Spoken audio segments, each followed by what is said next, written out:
الحمد لله رب العالمين والعاقبة للمتقين والصلاة والسلام على رسوله محمد وآله وأصحابه أجمعين۔ معزز صحابی حضرات، میں نے ہنگامی طور پر آپ لوگوں کو بلایا ہے اور آپ کے ذریعے پوری قوم تک ہم یہ پیغام پہنچانا چاہتے ہیں کہ حضور صلی اللہ علیہ وسلم کے ساتھ محبت ہماری ایمان کا حصہ ہے، اور کوئی آدمی مومن نہیں ہو سکتا جب تک حضور صلی اللہ علیہ وسلم کے ساتھ محبت والدین، بچوں اور تمام لوگوں سے زیادہ نہ ہو۔ نبی مہربان صلی اللہ علیہ وسلم کے ناموس پر ہمیشہ امت نے بحیثیت مجموعی غیرت کی ہے اور قربانی دی ہے۔ امت کے درمیان جتنا بھی اختلاف ہو، لیکن ہر زمانے میں کلمہ طیبہ کے بعد اگر امت کسی چیز پر متفق ہے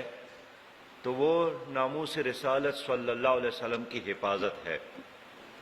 گزشتہ ایک عرصے سے مغرب میں چند ممالک میں نبی مہربان صلی اللہ علیہ وسلم کی شان مبارکہ میں گستاخیاں شروع ہوئی ہے۔ کارٹون بنائے جاتے ہیں،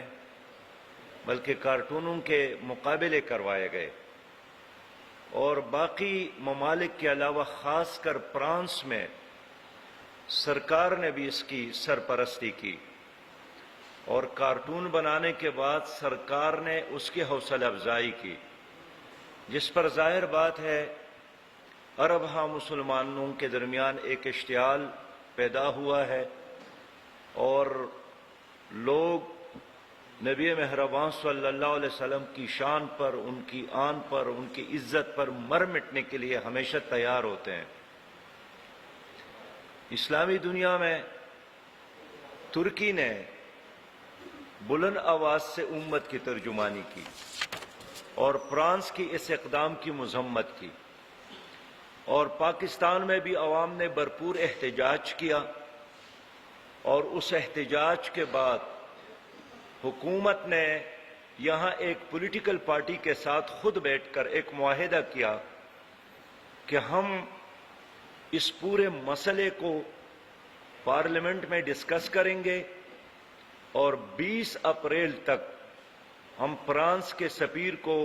ملک سے نکالیں گے، اور قومی اسمبلی میں بحث کر کے اس کے لیے ایک لائحہ عمل بنائیں گے۔ اور پوری قوم اس انتظار میں تھی کہ حکومت اپنے ان اعلانات پر اور اس معاہدے پر عمل کرے، لیکن ہمیں افسوس ہے کہ حکومت کی نیت ٹھیک نہیں تھی، اور انہوں نے 20 اپریل سے قبل ایسے اقدامات کیے جس کے نتیجے میں فرانس اور وہ مغربی ممالک جہاں نبی مہربان صلی اللہ علیہ وسلم کی شان میں گستاخیوں کا ایک مسلسل عمل ہوتا رہا، ایک تسلسل ہے، ان کے حوصلہ افزائی ہوئی۔ اور پھر ہم نے دیکھا کہ 12 اپریل کو حکومت نے جناب رضوی صاحب کو گرفتار کیا، اس پر لوگوں نے احتجاج کیا، اور رد عمل کی طور پر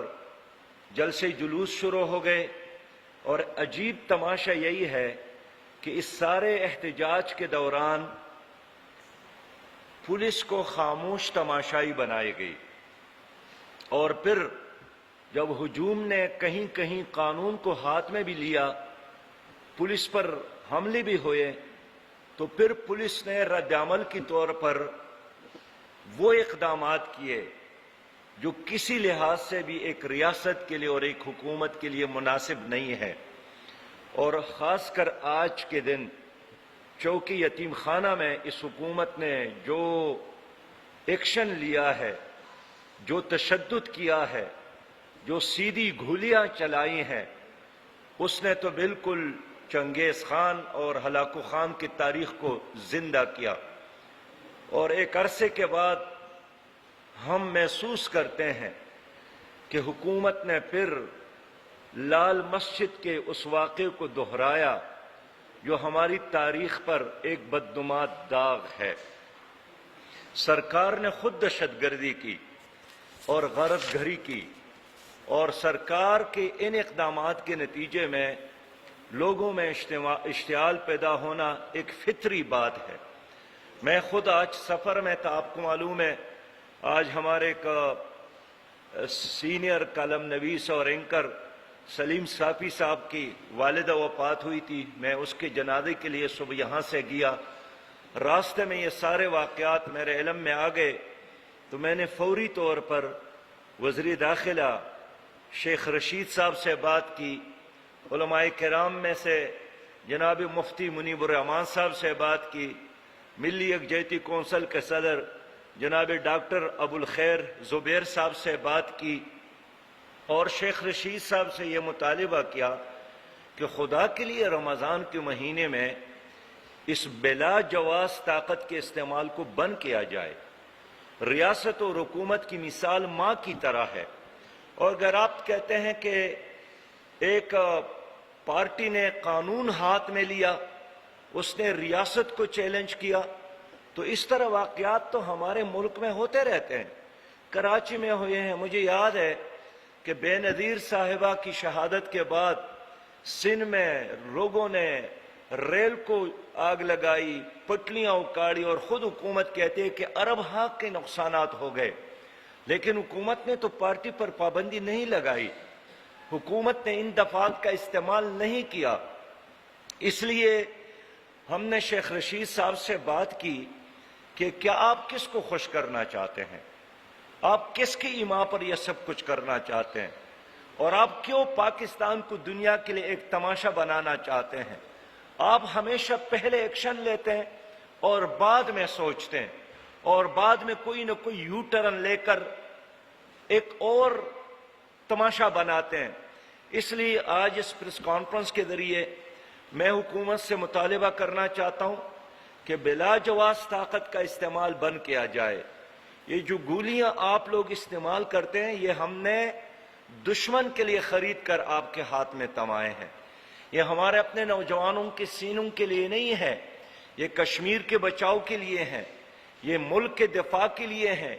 یہ انڈیا کے مقابلے کے لیے ہیں، یہ دشمنان پاکستان کے ان کے لیے ہیں۔ لیکن آپ وہ اسلحہ ہمارے خلاف، ہمارے نوجوانوں کے خلاف استعمال کرتے ہیں۔ میں اس لیے مطالبہ کرتا ہوں کہ حکومت نے جو معاہدہ کیا ہے،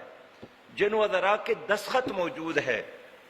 اس معاہدے کے پاسداری کرے۔ دیکھیے، فرد اگر ایک معاہدے سے بھاگتا ہے تو بھی بری بات ہے، لیکن ریاست اور حکومت کبھی بھی اپنے معاہدوں سے نہیں بھاگتی، اور رات گئی بات گئی کی مصداق کبھی بھی ریاست اپنے عوام کو دھوکہ نہیں دیتی ہے، کبھی بھی حکومت اپنے عوام کے ساتھ مذاق نہیں کرتی ہے، کبھی وقتی طور پر جو مجبوری میں آ کر وہ کام نہیں کرتی ہے جو وہ نہیں کر سکتی۔ اب اگر آپ کہتے ہیں کہ اس کے نتیجے میں یورپ ہم سے پریشان ہوگا، اور یورپ میں ایسی تو مجموعی ہمارے خلاف کوئی اقدام اور کوئی ایکشن کرے گا، تو کیا اس وقت آپ کی کھوپڑی میں دماغ نہیں تھے؟ کیا اس وقت آپ نہیں سوچ رہے تھے؟ اس لیے میں مطالبہ کرتا ہوں کہ حکومت اس معاہدے کے پاسداری بھی کرے، اور جب خود تسلیم کیا ہے کہ ہم نے قومی اسمبلی میں اس پر بحث کرنی ہے، ڈسکشن کرنی ہے، قرارداد حکومت نے پیش کرنی ہے، تو وہ اب کر کے دکھائیں۔ اور فرانس کے سفیر کے بارے میں جب حکومت نے طے کیا تھا کہ ہم اس کو ملک سے نکالیں گے، تو اب اس کو ملک سے نکالنا چاہیے، تاکہ باقی دنیا کو بھی یہ پیغام ملے کہ جو بھی توہین رسالت کرے گا، اسلامی دنیا 2.25 ارب مسلمان اس کو کبھی بھی برداشت نہیں کریں گے۔ اس طرح میں حکومت سے کہنا چاہتا ہوں کہ فوری طور پر ایک عدالتی کمیشن بنایا جائے، اور جتنے بھی واقعات ہو گئے ہیں اس کا جائزہ لیا جائے۔ اب کسی آئی جی پی کے سٹیٹمنٹ پر، اب کسی وزیر داخلہ کے سٹیٹمنٹ اور بیان پر کسی کو اب اعتماد نہیں رہا۔ آج لاہور میں اتنا بڑا واقعہ ہو گیا ہے، اور وزیر داخلہ ایک بازار کے معائنے کے لیے تشریف لے گئے ہیں۔ یہ غیر سنجیدگی کا انتہا ہے۔ جو شہری ہے وہ بھی پاکستانی ہے، جو پولیس ہے وہ بھی پاکستانی ہے۔ میں اس لیے حکومت سے مطالبہ کرتا ہوں کہ فوری طور پر پوری قوم اور سیاسی قیادت، قومی قیادت کو اعتماد میں لیا جائے اور پولیس کو مقابلوں میں نہ لایا جائے، پولیس کو مقابلوں کے لیے استعمال نہ کیا جائے۔ پولیس قانونی کارروائی کے لیے ہے، غیر قانونی کارروائیوں کے لیے پولیس کا استعمال یہ 100% ناجائز ہے۔ یہ آئین کے خلاف ورزی ہے، یہ قانون کے خلاف ورزی ہے۔ میرے اپنے علم کے مطابق بے شمار بے گناہ لوگوں کو گرفتار کیا ہے اور کل اس کو ریمانڈ کے لیے مزید جیلوں میں اور مختلف تھانوں میں بھیجے ہیں۔ میں ڈیمانڈ کرتا ہوں کہ تمام بے گناہ گرفتار لوگوں کو رہا کیا جائے اور چند لوگوں کی جذباتی عمل کی وجہ سے آپ پوری سیاسی جماعت پر بین نہیں لگا سکتے۔ چند لوگوں کی جذباتی اقدام کی وجہ سے، جس کو سمجھنے کی ضرورت ہے، جس کو ایڈریس کرنے کی ضرورت ہے، جس کو مطمئن کرنے کی ضرورت ہے، آپ میرے ملک میں ایک ایسی روایت کو قائم نہ کریں۔ حکومت تو ایک سیاسی پارٹی ہے، یہ کام تو عدالت کا ہے، یہ کام تو الیکشن کمیشن کا ہے۔ حکومت اگر کوئی اقدام کرتی ہے تو ان کے ساتھ تو ہمارا مقابلہ ہے، سیاسی مقابلہ ہے، الیکشن کا مقابلہ ہے۔ کس نے حکومت کو یہ اختیار دیا ہے کہ آپ اپنے ایک مد مقابل پارٹی کو بین کر لے؟ اس لیے بے گناہ لوگوں کو رہا کیا جائے اور حالات کو نارملائز کرنے کے لیے مذاکرات بھی کیا جائے۔ میں نے آج مفتی منیب الرحمان صاحب سے بھی رابطہ کیا، جناب ڈاکٹر ابو الخیر زبیر صاحب سے بھی رابطہ کیا، ان سے بھی یہی کہا کہ حالات کو نارمل بنانے کے لیے آپ لوگ بھی اپنا کردار ادا کریں۔ اور کل منصورہ میں ہم نے ملی یکجہتی کونسل اور دوسرے علماء کا اجلاس بھی بلایا ہے تاکہ ہم مل کر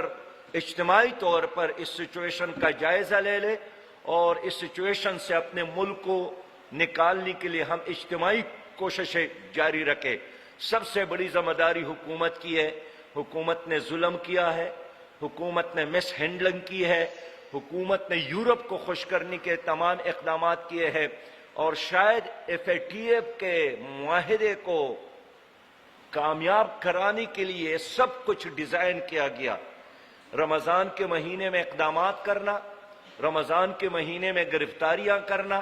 رمضان کے مہینے میں لوگوں کو شہید کرنا، یہ سب کچھ مجھے ایک فری پلان لگتا ہے اور شاید حکومت اپنے مقاصد کے حصول کے لیے انہوں نے اس ڈرامے کو سٹیج کیا ہے جس کی ہم مذمت کرتے ہیں۔ اور میں امید رکھتا ہوں کہ حکومت اس ساری سچویشن کا خود ہی جائزہ لے لے اور ایک عدالتی کمیشن بنا کر پوری سچویشن سے عوام کو آگاہ کر لے۔ بہت شکریہ۔